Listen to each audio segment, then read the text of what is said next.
એ kit ને બીજી vote ગયા તો આજ તો મસાલો ખરાબ હે મારે ગરીબી નમક મેં પાણી ગાળી જો આજ તો હેજ બહાર નોખ્યું હોય એટલે કોઈ એ छोटी मोटी योजना देने भड़कावारी बात है कोई सरकार कोई मन तो सुविधा अच्छी अशोक गहलोत ने घर घर मोबाइल बांटे, क्या कहना है आपका? हमेशा आज दो દીધા આજ હું કૂટાળો અશોકજી ગાલી હોય અને કરતી તો અમુક કાસ્તકારોને જો વીજળી દીધી હતી તો મોબાઈલ આપીએ તો એ બે બોરી મૂંગફળીથી આવતા વીજળી જ્યાદા દીધી હતી કે તો प्रत्येक आदमी मोबाइल लावतो ने आ मोबाइल एड़ो गरीब आदमी दीदो वड़े घर में सबसे कीमती मोबाइल है जो 7,000 मोबाइल 15 में वेसी समस्या है क्यों हमारे काश्तकार गरीब परिवार या तो कोई चीज़ में भीड़ पड़े जरा वेसो आदि कीमती जब हमारे एड़ा एड़ा गरीब परिवार है जो हमारा कीमती चीज़ है जो कोई मोबाइल ले से ग्रेम जरा 6,000 मोबाइल नहीं 2,000 में वेसी अने कभी खाता में पिया गाली आवे था कि अशोक जी दीदा तो बढ़िया बात है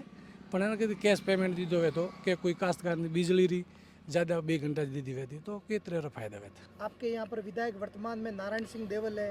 कैसा कार्यकाल रहा उनका? हमें हमारे जो कोटा थी जो आयु पूछो विधायक ने तो क्या हमारे कोटे से आयु हो तो मैं तो दी दूँ फिर सरकार हमें अशोक जी रही है जो मैं वो विधायक विपरीत विधायक तो क्या काम करेगा। अब 2023 विधानसभा चुनाव आ रहे हैं, आप क्या चाहते हैं? आपके यहाँ दो दावेदार हैं, नारायण सिंह देवल और रतन देवासी, आप क्या चाहते हैं कि कौन आना चाहिए? आने से हमें विकास देखो तो हमें मतलब वोट नहीं दिए और सरकार ने चेंज करनी चाहिए।